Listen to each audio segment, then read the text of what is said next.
గాజాలో మరోసారి భయానక వాతావరణం నెలకొంది. ఇజ్రాయెల్ గాజాపై భీకర దాడులను కొనసాగిస్తోంది. అర్ధరాత్రి నిరాశ్రయులకు ఆశ్రయం కల్పిస్తున్న పలు నివాసాలు, శిబిరాలపై వైమానిక దాడులు జరపడంలో ఖాన్ యూనియస్లో 29 మంది, ఉత్తర గాజాలో 48 మంది, జబాలియాలోని షెననార్దీ శిబిరంలో 26 మంది మరణించారని ఆరోగ్య మంత్రిత్వ శాఖ ప్రకటించింది. మొత్తం 103 మంది మృతుల్లో ఒకే కుటుంబానికి చెందిన 9 మంది ప్రాణాలు కోల్పోగా 7 చిన్నారులు మృత్యువాత పడినట్లు అధికారులు పేర్కొన్నారు. పదుల సంఖ్యలో క్షతగాత్రులను ఆసుపత్రులకు తరలించి చికిత్స అందిస్తున్నారు. తాజా దాడులపై ఇజ్రాయెల్ సైన్యం ఎటువంటి ప్రకటన చేయలేదు. శనివారం ఒక్కరోజే 150 మంది ప్రాణాలు కోల్పోయారని, 450 మందికి గాయాలయ్యాయని గాజా ఆరోగ్య మంత్రిత్వ శాఖ తెలిపింది. మార్చి 18న కాల్పుల విరమణ ఒప్పందం ఉల్లంఘనకు గురైనప్పటికీ 3,000 మందికి పైగా పాలస్తీనియన్లు మృత్యువాతకు గురయ్యారని వెల్లడించింది.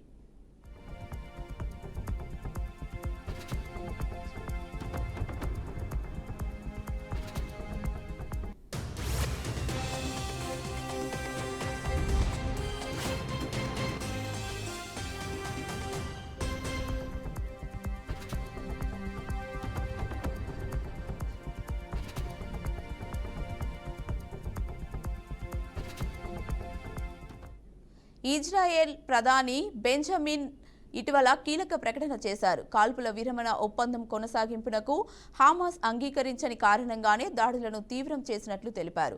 మా బందీలను విడుదల చేయడానికి హమాస్ పదే నిరాకరిస్తోంది. అమెరికా ప్రత్యేక రాయబారి స్టీవ్ విట్కాస్ ప్రకటించిన కాల్పుల ఒప్పందం కొనసాగింపును తిరస్కరించింది. ఈ నేపథ్యంలోనే దాడులకు ఆదేశించాం. యుద్ధ లక్ష్యాలను సాధించడానికి గాజాలోని హమాస్ స్థావరాలే లక్ష్యంగా ఐడిఎస్ దాడులు చేస్తోంది అని ఆయన ఎక్స్లో పోస్టు చేశారు.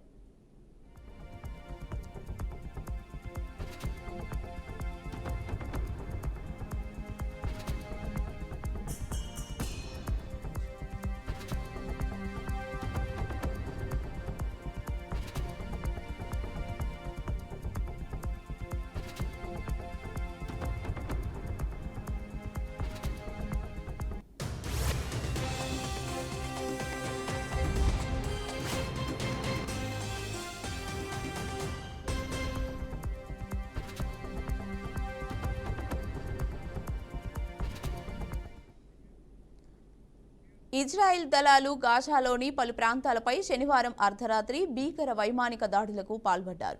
ఈ దాడుల్లో నిరాశ్రయులు తలదాచుకుంటున్న నివాసాలు, శిబిరాలు లక్ష్యంగా మారడంతో పెద్ద ఎత్తున ప్రాణ నష్టం సంభవించింది.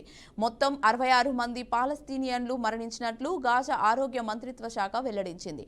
ఖాన్ యూనిస్లో 20 మంది, ఉత్తర గాజాలో 36 మంది, జబాలియాలోని షెనార్దీ శిబిరంలో మరో 10 మంది ప్రాణాలు కోల్పోయారు. మృతుల్లో 7 చిన్నారులు ఉండడం తీవ్ర ఆందోళన కలిగిస్తోంది. అంతేకాకుండా ఒకే కుటుంబానికి చెందిన 9 మంది ఈ దాడుల్లో దుర్మరణం పాలయ్యారు.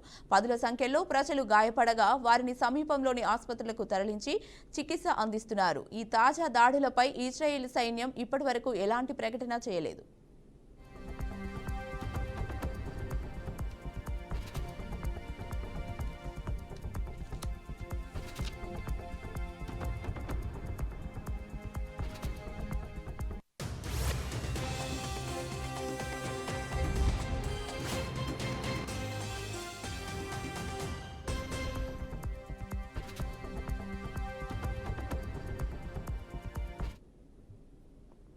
ఇక ఇదే అంశంపై మరింత సమాచారాన్ని మా అవుట్పుట్ ఎడిటర్ వెంకట్ అందిస్తారు. వెంకట్,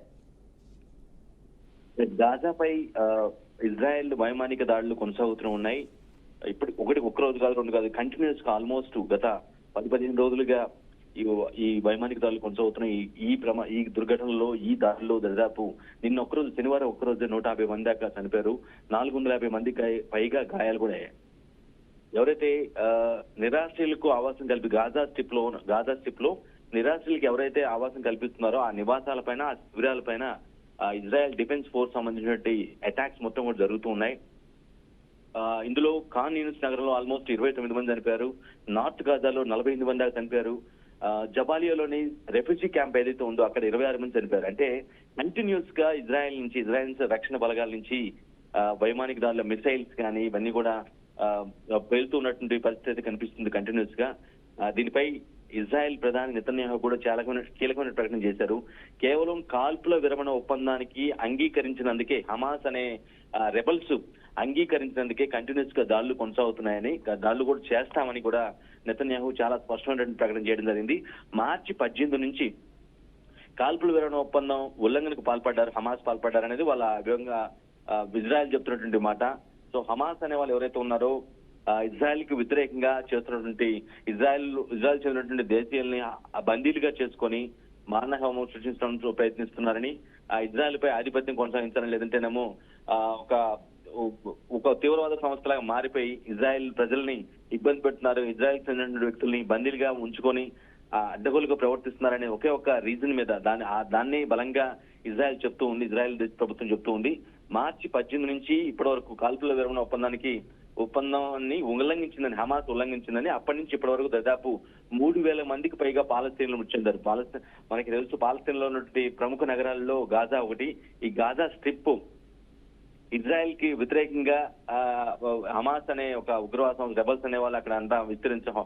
హమాస్ తో పాటు హౌతీలు కూడా ఇజ్రాయెల్ కి వ్యతిరేకంగా, ఆ దేశ ప్రభుత్వానికి, ఆ దేశ సైనికానికి వ్యతిరేకంగా ప్రవర్తిస్తున్న పరిస్థితి కనిపిస్తుంది. బట్ ఇజ్రాయెల్ మాత్రం పాలస్తీనా మొత్తం తమదే అంటూ ఎవరైతే అడ్డుపడుతున్నటువంటి రెబల్స్ కావచ్చు, హూతీలు కావచ్చు, వీరందరినీ కూడా శిక్షిస్తాము, కఠినంగా మనిషికి చూపిస్తాం, అడ్డొస్తే చంపేస్తాం అనే ధోరణిలో ఇజ్రాయెల్ కొనసాగుతూ ఉంది. ఇట్లా ఈ విధంగా గత కొన్ని రోజులుగా కంటిన్యూస్ గా ఆ గాజా స్ట్రిప్ మొత్తం కూడా వణిగిపోతున్న పరిస్థితి కనిపిస్తూ ఉంది. అంటే వాళ్ళ టార్గెట్ హమాస్ అయినప్పుడు కూడా ఆ హమాస్ కి వీళ్ళు ఎవరైతే పాలస్తీనాలో గాజాలో ఉన్నటువంటి కొంతమంది ఎవరైతే ఉన్నారో వారందరూ కూడా నివాస శిబిరాలు ఏర్పాటు చేసి, లేదంటే రెఫ్యూజీ క్యాంప్స్ ఏర్పాటు చేసి వాళ్ళకి ఆశ్రయం ఇస్తారని ఒకే ఒక రీజన్ తో, ఒకే ఒక అనుమానంతో కంటిన్యూస్ గా సివిలియన్స్ ఉండేటువంటి ప్రాంతాలు, గాజాలో ఉన్నటువంటి పాలస్తీన్లో ఉండే, అంటే మామూలు నార్మల్ ప్రజలు ఉండే ప్రాంతాలపై కూడా అపార్ట్మెంట్ల బయటకు కావచ్చు, లేదంటే రెసిడెన్షియల్ కాంప్లెక్స్ కావచ్చు, ఇట్లా దాడులు, వైమానిక దాడులతో విరిచిపడుతున్న పరిస్థితి కనిపిస్తుంది ఇజ్రాయెల్ రక్షణ రంగానికి చెందినటువంటి దళాలు. సో ఈ నేపథ్యంలో వరుస పెట్టి పెద్ద సంఖ్యలో చనిపోతున్న పరిస్థితి కనిపిస్తుంది. ఒక కుటుంబంలో 9 మంది 10 మంది, ఒకే కుటుంబం చెందినటువంటి పిల్లలు, చిన్నారులు, ఒకే కుటుంబానికి చెందిన వ్యక్తులు, ఇలా మొత్తం కూడా మారణ హోమం జరుగుతున్న పరిస్థితి కనిపిస్తుంది. బట్ హమాస్ మాత్రం వెనక్కి తగ్గేది లేదన్నట్టుగానే అక్కడే గాజా స్ట్రిప్ లోనే పాతుకుపోయి ఉన్నటువంటి పరిస్థితి కనిపిస్తుంది. బట్ వాళ్ళందరినీ కూడా కంప్లీట్ గా వైపౌట్ చేసేంత వరకు మేము ఈ దాడులు ఆపమంటూ ఇజ్రాయెల్ మొమాటం లేకుండా ప్రకటిస్తున్న పరిస్థితి కనిపిస్తుంది. మొదట స్టార్ట్ చేసింది అడ్డగోలుగా రెండు ఇజ్రాయెల్ కి అదేవిధంగా హమాస్ మధ్య కుదిరినటువంటి కాల్పుల విరమణ ఒప్పందాన్ని వాళ్ళు ఉల్లంఘించారు కాబట్టి తమ దాడులు కొనసాగుతున్నాయని, ఇవి ఆగమని, ఖచ్చితంగా హమాస్ మొత్తాన్ని కూడా తుడిచిపెట్టేంత వరకు కూడా ఇవి కొనసాగిస్తామని చాలా స్పష్టంగా చెప్తున్న పరిస్థితి కనిపిస్తుంది. Keerthi. Right, thank you Venkat.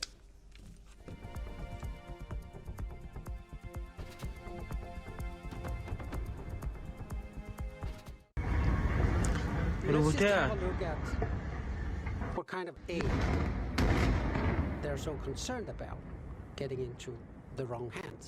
And we would agree that Hamas is the wrong hands. So I have a list received this morning of some of the aid that's waiting just outside the borders to get in.